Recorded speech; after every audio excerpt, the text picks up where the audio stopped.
once Dizzy had discovered Roy Eldridge's playing, he wanted to be as close to Roy as possible. And he discovered this sitting next to a man called Charlie Shavers. Charlie Shavers and Dizzy Gillespie sat next to each other in Frankie Fairfax's band in Philadelphia. Now, Charlie Shavers had grown up in New York. His dad ran a barbershop in the Savoy Ballroom, and so he used to creep upstairs and hear all the great trumpet players, and Roy Eldridge was one of the stars. By 1937, when Dizzy made his first records with Teddy Hill, you can hear him playing the sound of Roy Eldridge in Dizzy's playing, but I think this is stuff he'd learned at second hand from Charlie Shavers and eventually from hearing Roy in the flesh. Alan Shipton, author of the definitive Dizzy Gillespie biography, Groovin' High.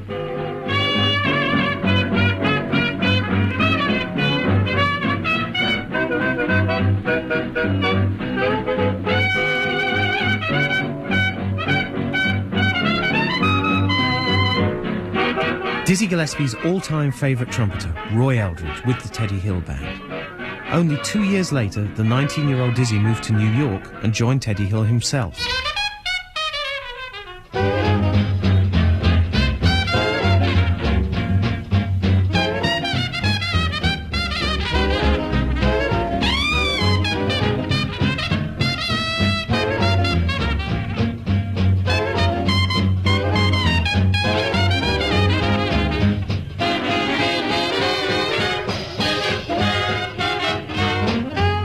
Dizzy in 1937 on his first ever record with Teddy Hill.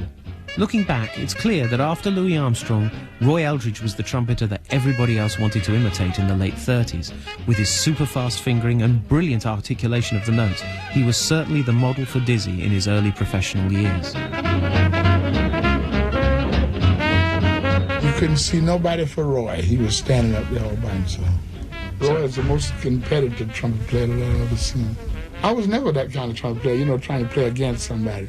I always play, say what I play, what I know, and that's it. Roy has really got a competitive spirit. When Roy Eldridge left Teddy Hill and joined the band of Gene Krupa, Dizzy was doubly impressed. Eldridge was featured as a star in an otherwise all-white organisation, and he was given the space to be heard at length.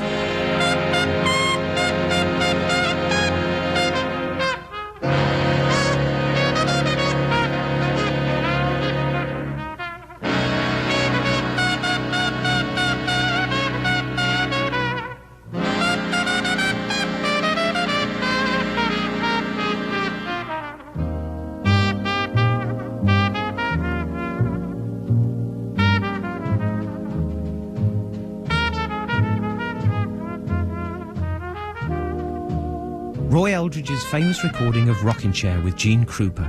When Dizzy had his own band in the late 1940s, his ballad playing also reflected the influence of Roy. Like this, on the first Gillespie record that I ever heard when I was a teenager.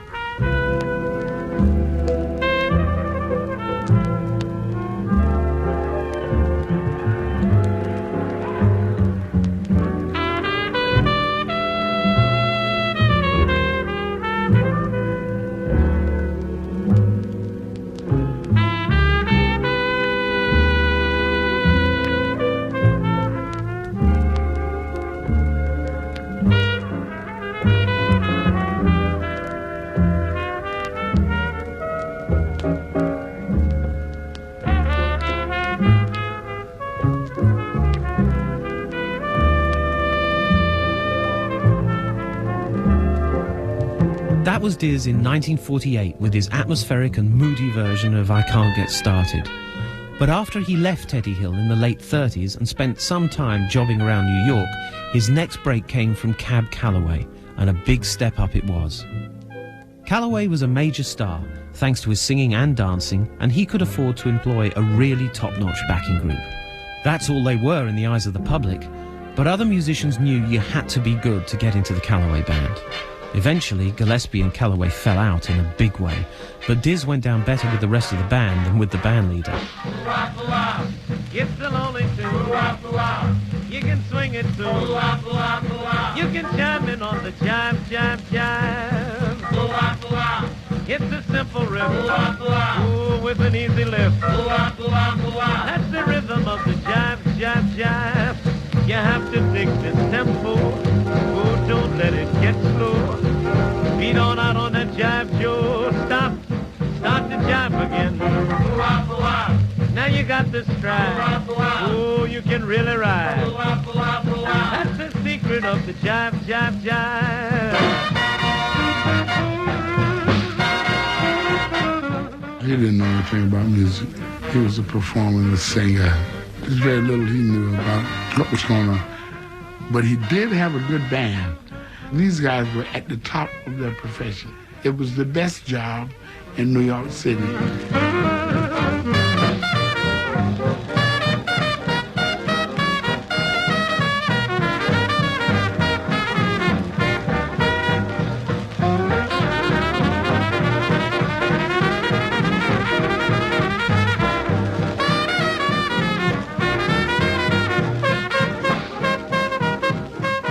The Callaway seal of approval meant that just a couple of weeks after going into the studio with Cab for the first time, Dizzy was included on an all-star record session put together by Benny Goodman's Vibes player, Lionel Hampton. Also featured Chu Berry, Ben Webster, Coleman Hawkins, Benny Carter, plus the 21-year-old Diz.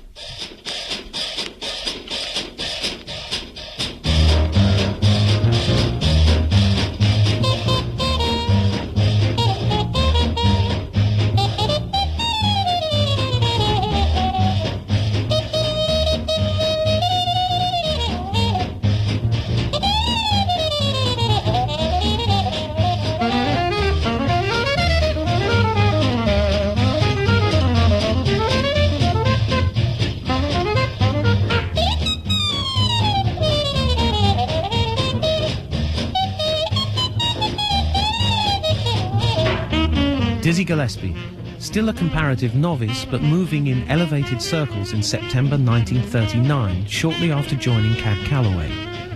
Being in the Callaway band for 2 years also gave Diz the opportunity to further his musical investigations. In this, he found a staunch ally in the band's bassist, Milt Hinton. At the Cotton Club, we did a show every night at 8 o'clock and 1 at 11:30. And after the 8 o'clock show, these guys would go out drinking and hanging around, and Dizzy and I would sit around and start talking about changes. And Dizzy had been uptown playing with Teddy Hill and was picking up on all the new changes, the substitution chords. We were now beginning to use an A minor chord instead of a C chord, which gives you the A in there, which is a 6, you know. So between the intermission, we'd go up on the roof of the Cotton Club. There was a little stairway from backstage, a fire stairway, a little winding stairway, and I could take my bass, and we'd go up on the roof there. And this would be in the summertime, and we would practice.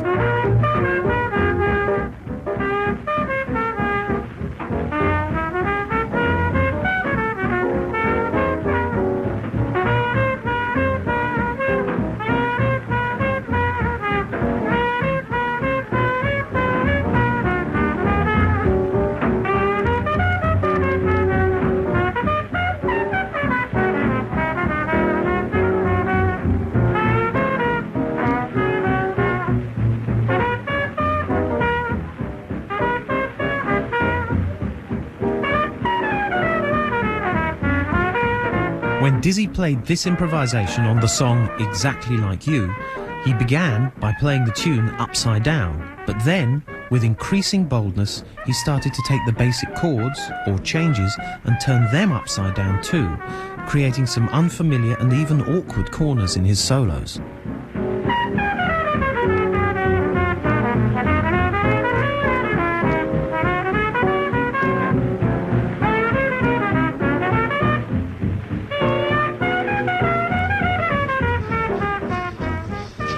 Famous live recording of Dizzy at a Harlem jam session.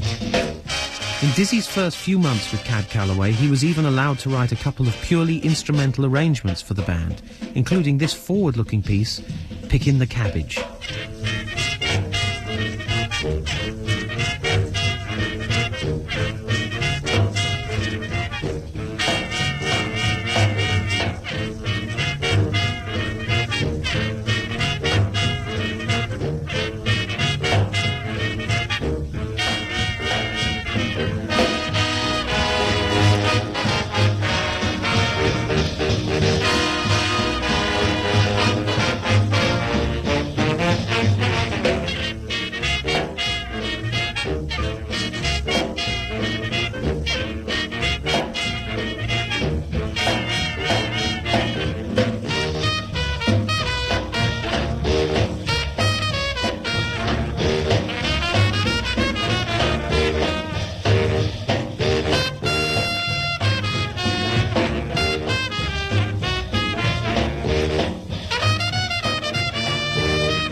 Dizzy sounding just slightly ill at ease, trying to make his new ideas fit into the format of the Cab Callaway band.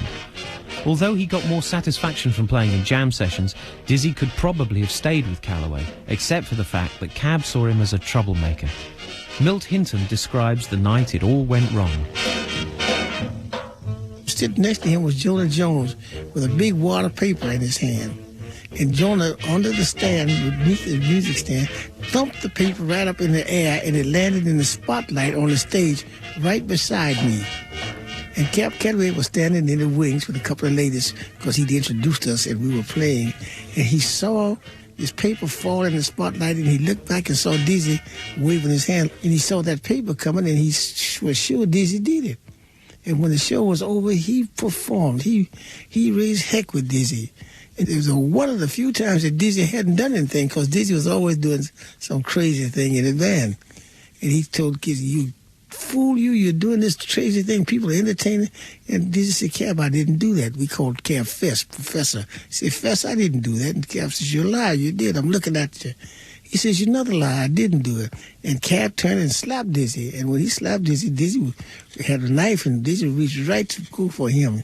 And I tell you, Cab would have been gone a long time ago if I hadn't been standing there. Not that I could, Dizzy was larger than I, but I just interfered with him striking Cab with the knife. When Cab got into his dressing room, he had this beautiful white suit on he always wore, and his pants and the white suit was red all the way down. The knife had gone, and instead of going in his body, it gone in his leg when he grabbed his wrist. And he came back and said, "Well, fellas, I guess you know this kid cut me." So he told Dizzy to get your horn and get out.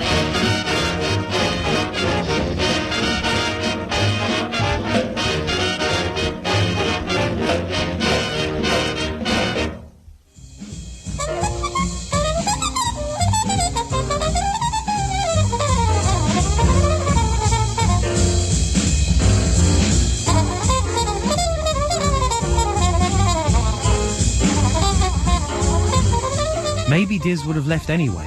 Callaway was giving him less and less exposure because he disliked Dizzy's playing, referring to it as Chinese music. In fact, just the sort of thing that Gillespie went on to investigate with people like Thelonious Monk and Charlie Parker, as we'll hear next week.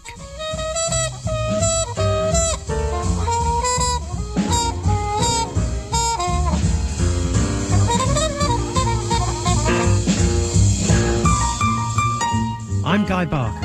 Diggin' Diz is written by Brian Priestley and is a heavy entertainment production for BBC Radio 2.